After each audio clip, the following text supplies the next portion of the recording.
Hey guys, what's up? It's the real FNA, and it's time for a movie review.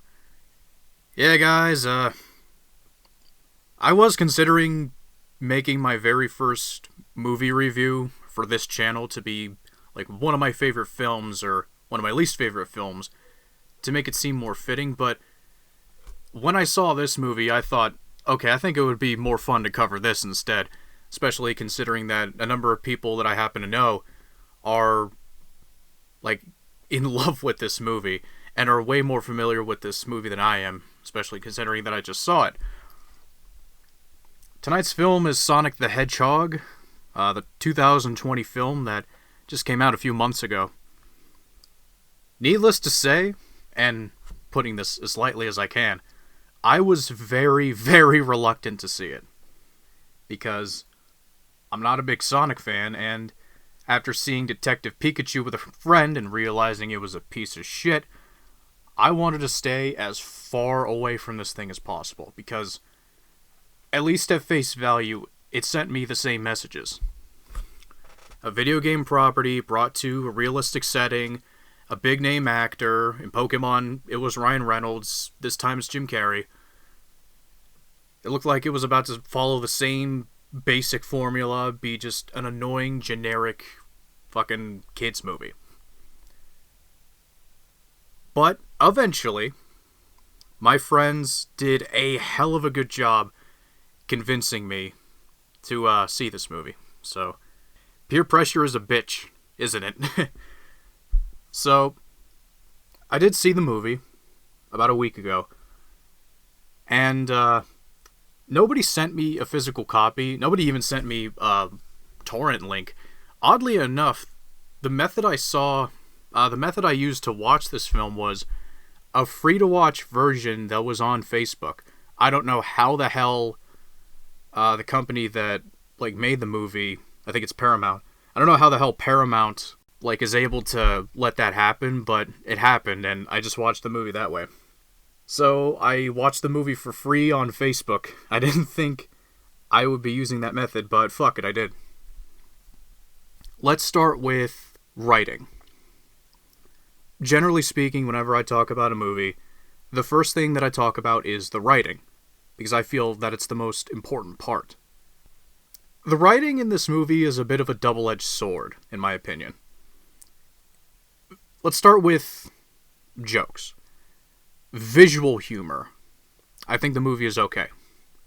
I mean, some of them are pretty forced, like Sonic doing the fucking Fortnite dance and Sonic farting. That was just... That just made me roll my eyes. But some of them are actually pretty good.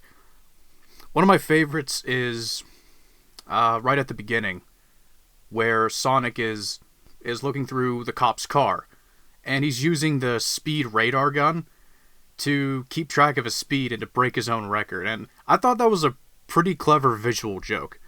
And then there's Sonic playing sports with himself, playing table tennis and baseball with himself, and that was kind of cute to see.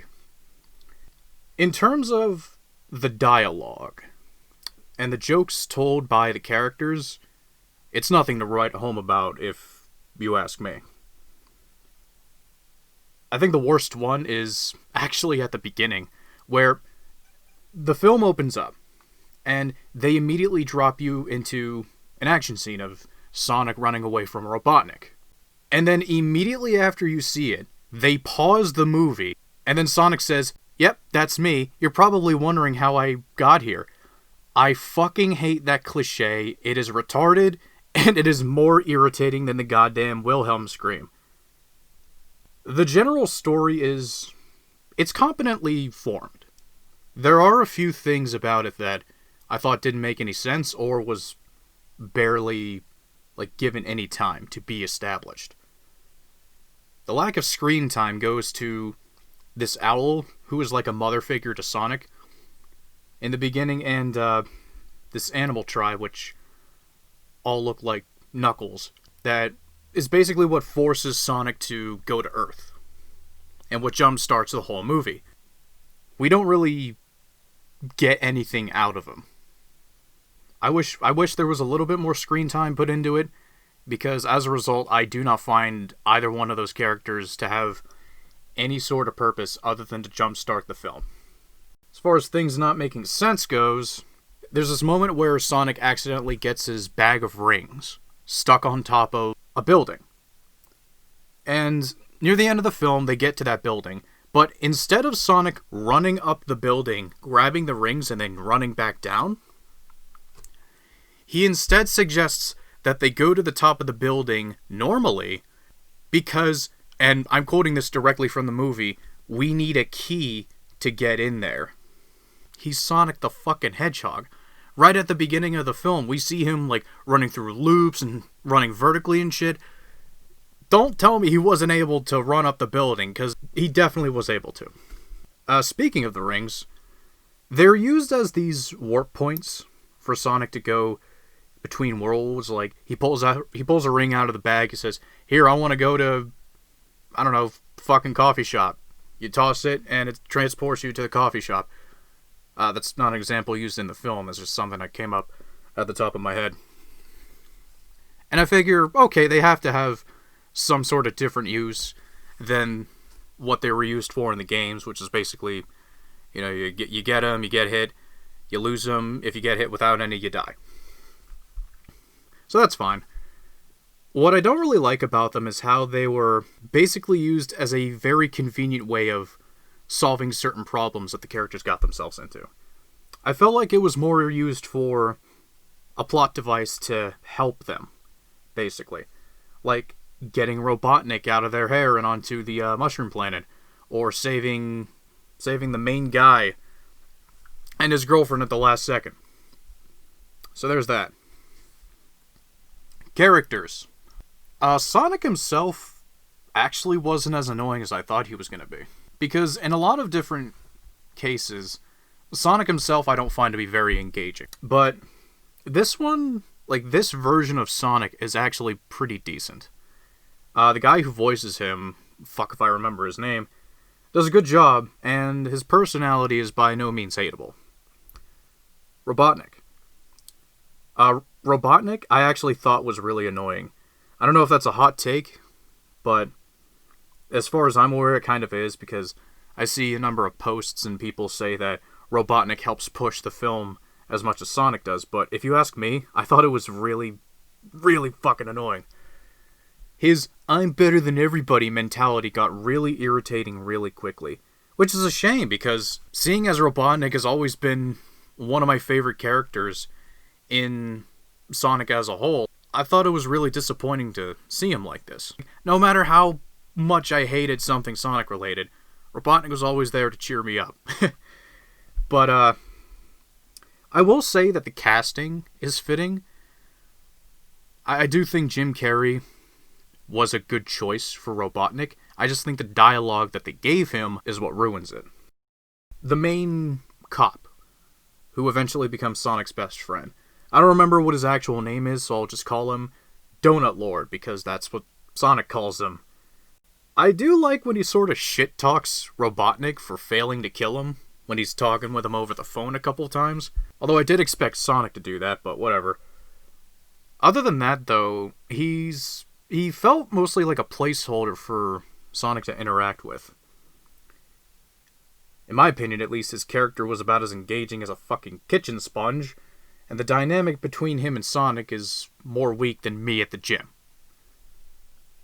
The side characters are sort of just there and are as flat and as lifeless as a stale pan of cornbread. However, the only side character that I do remember is Donut Lord's daughter-in-law, I think it is, because it leads to an admittedly cute moment where she gives Sonic his iconic red shoes, and I thought, oh, that's nice. That's a nice, cute way of establishing how he got the shoes. That's good. Production. Being that this is a Paramount-produced film, the lighting, the camera work, and the sound mix, all on a level which is to be expected. Special effects. Everybody knows about the previous Sonic design and how abysmal it looked. And yes, it was a hunk of shit, but at least by comparison, the redesign is pretty decent. I mean, personally, I would have preferred a fully 3D animated Sonic film, if they were to do a Sonic movie at all. I don't get why so many like cartoon and game characters follow this fad of these like ultra realistic characters interacting with real life people, but I'm at least happy to say that this movie doesn't look like shit. Music. The choice in the music in the film compared to the trailers for this thing, it's like comparing a chocolate chip cookie to a moldy piece of bread. I thought the use of Gangster's Paradise in the trailer was a fucking hilariously awful decision, as did many others from what I understand. After I saw that, I thought, you know what would be a fitting song for Sonic the Hedgehog? Queen's Don't Stop Me Now. Because, you know, if you read the lyrics of the song, which I'm sure at least 2 people haven't by this point, it fits really well with Sonic. And in the film, they did just that, and it fits so fucking well. It actually made me smile, I'm not gonna lie. It's like, that is such a fitting song for this character, and they used it to a pretty good degree. I don't think it's as good as, like, Shaun of the Dead, which had a really rhythmic use of the song, but this is still really good stuff. This is really, really good. The rest of the music I don't remember off the top of my head, but none of it ever felt annoying or out of place, from what I remember. Yeah, I think that's about it. I think that's about all the points that I have for this movie. So at the end of the day, am I able to recommend this film? It kind of depends, to be honest. Is it a good movie in general? No. Is it a good Sonic movie? Kind of is, yeah. If you like Sonic the Hedgehog, or if you got kids, you're gonna have a fucking blast with this. But if you're an average Joe like me, you're gonna find an average movie with some mildly amusing moments and some pretty fucking annoying moments. I think it's better than the Sonic OVA anime, which I thought was bad. As I said previously, it's definitely better than Detective Pikachu, which was a hunk of shit. But as a standalone film, I think it's pretty mediocre and boring. Again, with some smiles and some irritation sprinkled in. So, if you're curious, then maybe check it out. Well, those were my thoughts on the Sonic the Hedgehog movie. It took a little longer than I expected it to be, but hey, what the fuck, I had stuff to do. Anyways, guys, with all that said, thanks for listening to my thoughts. Take care, and I will see you all in the near future. Peace.